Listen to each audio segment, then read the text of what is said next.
Bienvenidos a Mente Abierta. Creo que hoy decidí publicar este video ya que compartí en el icono de comunidad del canal los videos que ya están relacionados con este Fusang, un video que surge del juego de mesa Fusang 1870, viaje de Nueva York a San Francisco en ferrocarril. ¿Cuáles son los temas que hemos tocado ya? Por ejemplo, tenemos la fundación de ciudades. Tenemos una brecha de tiempo de 200 a 300 años. Tenemos esta leyenda que habla sobre una fundación de Fusang por un misionero budista Hui Shen en el 499 después de Cristo. Tras su regreso describió una civilización de la Edad de Bronce que habitaba en Fusang. Sin embargo, Fusang lo podemos encontrar en mapas de 1752, 1776, 78, 1781. Tenemos estas actividades anti-chinas, como la masacre china de Los Ángeles de 1871, motín de San Francisco de 1877, disturbios antichinos en Vancouver, 1886, disturbios antichinos en Seattle, 1886, la expulsión china de Tacoma, 1885. Por lo tanto, la fundación de Fusang en el 499 después de Cristo, ya sea deliberada o no tiene una documentación adecuada que la respalde. Todos estos documentos fueron localizados, entre comillas, después del 1400. Pero una fundación de esta colonia Fusang más cerca del 1500 a 1600 tendría mucho más sentido. Incluso podría ser una cortina de humo, una que puede ocultar entre los siglos XVIII y XIX la presencia de algo parecido a Tartaria en América del Norte. Hemos podido notar una presencia china, rusa, de la India, quienes no eran inmigrantes, eran nativos. En la década de 1850 la costa occidental estaba muy poblada por tártaros chinos y rusos, teniendo en cuenta las rutas náuticas, y su lealtad no era con la Unión. Estos tártaros rusos eran diferentes a los rusos imperiales. Incluso la separación de fundación de ciudades por 200 años podría ser porque estas ciudades aún no eran conquistadas por este nuevo orden que estaba entrando. Y este nuevo orden estaba en guerra con estas ciudades, o países quizás, o imperios ocupando esta zona. Incluso quizás era un desastre sangriento que dio lugar a ciudades abandonadas. Si hubo supervivientes, no lo sé. Y para evitar cualquier cuestión arquitectónica de otro tipo, estas ciudades pasaron por un cierto proceso de desinfección conocido hoy en día como incendios urbanos. Por ejemplo, se dice que allá por el 1600 aparece la Compañía Británica de las Indias Orientales, seguida por la Compañía Holandesa de las Indias Orientales, y luego tenemos la Compañía Francesa de las Indias Orientales en 1664. Así pues, parece que ya existía una civilización en América conocida como las Indias Orientales, infiltrada con argucias comerciales y con las mismas tácticas viciosas que se utilizaron en la India y China. En 1863, una legislatura estatal aprueba una ley por la que los asiáticos, definidos como chinos, mongoles, indios, etc., no podían testificar en los tribunales contra blancos, lo que los hacía vulnerables a los abusos y a las injusticias. Los ponía fuera del alcance de la ley. Esto podría demostrar que los asiáticos eran un grupo importante dentro de California en aquella época. Por ejemplo, en cuanto a la gente de la India, se dice que fueron traídos a Estados Unidos por capitanes marineros que trabajaban para la Compañía de las Indias Orientales para servir en sus casas como sirvientes. Casualmente en este periodo 1800, fue también testigo de la floreciente cultura, filosofía y religiones indias entre los intelectuales de Estados Unidos. El número de personas en Boston, por ejemplo, que se interesaba en la filosofía y las religiones de la India creció hasta el punto de que se acuñó el término el Brahman de Boston. Por cierto, los descendientes de los primeros colonos ingleses, como los que llegaron en 1620-1630, son a menudo considerados los más representativos de los brahmanes de Boston. Muchas familias brahmánicas remontan su ascendencia a la clase dirigente colonial original de los siglos XVII y XVIII. Ya he hablado, por ejemplo, de un reino llamado Maratha, que se ubicaba en mapas antiguos en el estado de hoy en día Sonora. Realmente mis conocimientos sobre estas cosas se limitan más o menos a mi educación dogmática y a lo que he aprendido.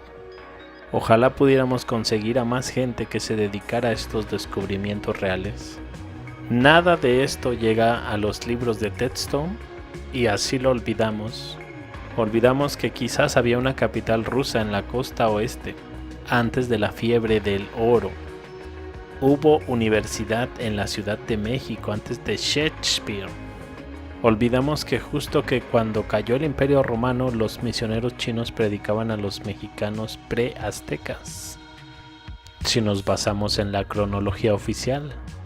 También es inconcebible que la ruta de la seda solo fuera de Asia a Europa y no de Asia a América. En la época de Colón se nos dice que en lo que respecta a Europa, China, Japón y la India eran conocidas colectivamente como las Indias, entre comillas. La historia oficial nos dice que Colón creía que la distancia entre Europa y las Indias Orientales era más corta si navegaba hacia el oeste desde España, pero todos sabemos que puede ser un montón de tonterías. En el 1600 aparece la Compañía Británica de las Indias Orientales, la holandesa, la francesa, tiempo después. Para el año 1600 se podría pensar que toda esta confusión entre las Indias Orientales y la India Oriental se habría resuelto, pero no. La guerra civil, entre comillas, podría haber sido la guerra contra los restos de las civilizaciones pasadas. Hacia el este era la gente que vivía en lo profundo de las montañas y las colinas, y la arquitectura y las bibliotecas de las fincas. Hacia el oeste se trataba de la costa, y supongo que lo que ocultaron con otras historias de fiebre del oro y trabajo de esclavos que se remontaban o cubrían las huellas. Y entonces aparecieron por aquí esas ferias inventadas y desubicadas y mal dirigidas, celebrando el patrimonio y los recursos únicos de cada uno. Sí, correcto. Menos mal que los trapos públicos de la época siguen por ahí y no se esperan en ocultar el racismo y el fanatismo. Y con historia entre comillas o sin ella, ¿quién construyó realmente esta ciudad sobre la roca?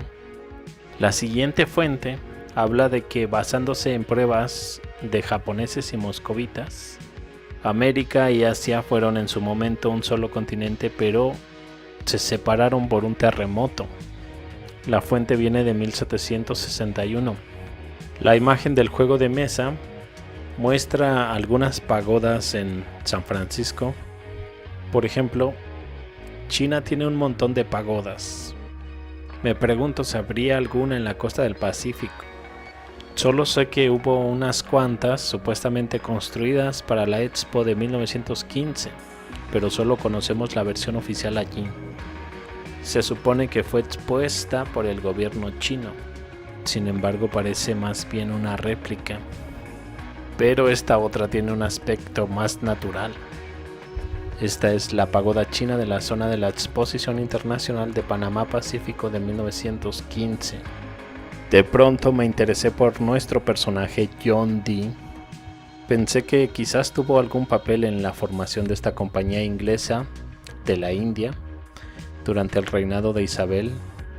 Y adivina qué, la visión imperial de John Dee publicó una nueva visión para Inglaterra y propuso el surgimiento del Imperio Británico utilizando precedentes históricos, incluyendo reclamos anteriores al Nuevo Mundo. Dee sostenía que esta visión podía hacerse realidad a través de la supremacía marítima y que Inglaterra debía cosechar las recompensas que ofrecía la colonización de nuevas tierras y la explotación de nuevos recursos. El texto fue dedicado a Christopher Hatton, lo que indica su influencia en la corte durante esta época, además de su capacidad para conseguir el oído de la reina, un enfoque sutil. Aunque se trataba de una propuesta cautivadora y emocionante, Isabel como jefa de estado tenía que andarse con cuidado. Este plan de Dee suponía un desafío directo al monopolio económico y religioso español-portugués. La reina no podía permitirse el lujo de apoyar abiertamente tales empresas, ni financiera ni políticamente. La audacia de la visión y la delicadeza de la diplomacia exterior requería un enfoque más sutil. Durante 1570-1580 se llevaron a cabo numerosas expediciones en busca de un paso hacia el noroeste y el noreste para abrir nuevos mercados en Oriente. También hubo expediciones para establecer colonias permanentes en el este de América, potencialmente como puestos comerciales en ruta hacia Oriente. Estas expediciones fueron alentadas por miembros del Consejo Privado y recibieron la aprobación táctica del Estado, pero sin financiación estatal. Isabel apoyó una serie de aventuras de exploración en el Nuevo Mundo como las de Francis Drake y Walter Raleigh. También apoyó iniciativas comerciales en otras partes del mundo, invirtiendo en empresas como la Compañía de Turquía, fundada en 1580, y la Compañía de las Indias Orientales, creada en el 1600. Ahora estoy preparado para lanzar otro dato interesante. Algunos de los hoteles de ferrocarril canadiense anunciaron granjas libres. Estaban ya hechas. Tengo que preguntarme si fueron hechas listas o si ya estaban allí o libres para la toma, entre comillas. Encontré estos mapas muy interesantes. Si te fijas en los detalles de cada uno de estos mapas, desglosan los principales grupos nacidos en el extranjero, pero los chinos no aparecen en esta lista. ¿Será porque no han nacido en el extranjero? Después de ver los mapas, me hacen pensar en áreas que conozco relacionadas con los chinos. El monte local de vigilancia de incendios cerca de Pocatello, en Idaho, es el pico chino llamado Pico Ching, hasta el cambio de marca políticamente correcto de finales de la década de 1990. Y menciono esto porque hace que la investigación de los orígenes del nombre de este pico sea interesante. Siempre nos dijeron que era porque los chinos estaban allí para extraer plata o para construir el ferrocarril. Los mineros chinos, dicen, excavaban en las cuevas en busca de plata. No hay plata en la zona. Esas zonas están en el lado oeste del estado de Idaho City, o que vivían en las cuevas porque los colonos blancos no les dejaban vivir en la ciudad.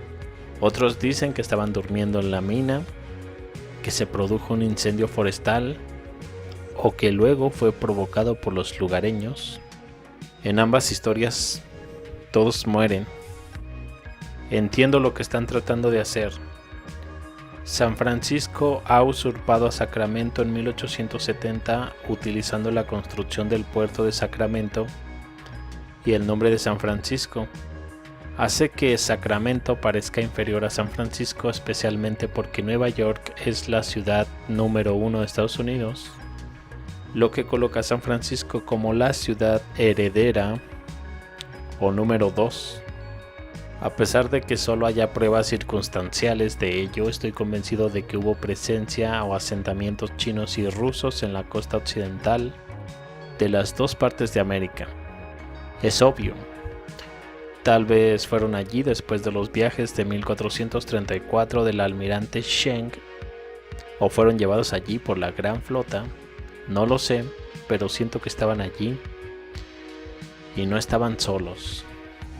A pesar de la inundación de lodo y de las teorías de restablecimiento, estaban allí cuando llegó la Compañía Inglesa de las Indias y cuando llegaron los exploradores. El tiempo que llevaban allí es una incógnita. ¿A qué distancia del interior estaban? ¿O quién más estaba allí, aparte de los rusos? Es una buena pregunta. La idea de que Fusang podría estar en la costa oeste de Canadá es plausible. Las tribus de la costa oeste tenían un arte y una cultura muy desarrollados. La historia sobre los chinos traídos para construir el ferrocarril como mano de obra barata, razón por la que no los querían, parece tontería. También me pregunto si querían mano de obra que no dijera nada, si lo que iban a hacer era desenterrar vías y encontrar túneles, o los gigantescos muros de piedra ya construidos. Cuando ves fotos de construcción de ferrocarril, verás que hay muy pocos chinos en las fotos. La mayoría de las fotos de los chinos son de las minas de oro. Todas las películas de vaqueros de Hollywood ciertamente respaldan la línea oficial. Por aquellas épocas podías encontrarte con viejos carteles que habían sido enviados a Europa para convencer a la gente que emigrara a Canadá. La portada del juego de la Unión de Ferrocarril puede ser que la dama del este que trae el restablecimiento de la era industrial y agrícola a la mujer del oeste que señala hacia arriba y dice: nos vamos de aquí. Creo que es un buen ejemplo de cómo la narrativa histórica tiene que incluir al menos algún aspecto de la verdad. De lo contrario, la historia tendría demasiadas inconsistencias. El aspecto verdadero suele estar relacionado con la realidad observable. Y esas cosas son las observables, como la existencia de edificios, ciertas razas en ciertas áreas, reubicación de niños, etc. Pero todo el contexto de estas cosas se puede quitar y así todo el significado cambia. Todo lo que no es directamente observable puede ser cambiado, omitido, inventado, etc. Si los afroamericanos, entre comillas, fueron a colonizar África desde América, simplemente dices que vinieron de África antes y de repente la realidad observable es consistente con tu historia. Lo mismo ocurre con los mapas, ya que la Tartaria, o en este caso Fusang, en el oeste americano, simplemente se data al revés o se convierten en errores o mitos donde la historia se desmorona.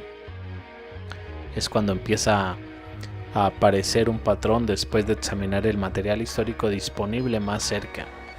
Se necesita mucho tiempo, esfuerzos de falsificación, reinicios para eliminar todo el conocimiento. He renunciado a que las fechas de los libros antiguos signifiquen algo en este momento. Solo me gusta añadirlo para el contexto. Sigo los temas y el movimiento de la gente para una visión del mundo más completa. Si volvemos a esta casta del hinduismo filosófico, de la que hablé hace un momento, es por inclinación y no por nacimiento. ¿Sabías que la India obtuvo su nombre como Bharat, derivado de los antiguos textos indios, los Puranas, que se refieren a la tierra que comprende la India como Bharata, Barsham? Utilizaron este término para distinguirlo de otros parsas o continentes. Lo sorprendente es que este imperio Bharat, es decir, Bharat Parsha o India, incluía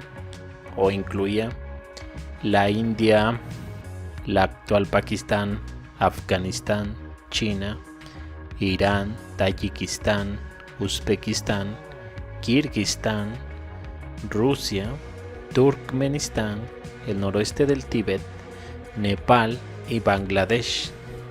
Me preguntaba también si los disturbios antichinos en Lambing Flat en 1860 y 61 y Buckland en 1857 en Australia fueron de naturaleza similar a los descritos aquí, como California, Vancouver, Seattle, etc. La historia describe brevemente estos disturbios, entre comillas, australianos tuvieron lugar al menos una década antes que los de la costa este en Norteamérica. Una historia de encubrimiento para la toma de posesión real. Nos dicen que la primera población china australiana estaba formada por emigrantes de habla cantonesa procedentes de Guangzhou y Taishan, así como algunos de Fujian, y que emigraron a Australia principalmente como trabajadores contratados durante el periodo de la fiebre de oro de la década de 1850. Soy como mínimo escéptico. Incluso admiten que el contacto de Australia con China puede ser anterior a la llegada del capitán Cook en el siglo XVIII. Esto sin duda puede justificar un tema aparte. Pues bien, eso es todo. Solo me queda preguntarles qué opinan de todo esto y estaré leyendo sus comentarios. Yo los veo más adelante con más información. Hasta luego.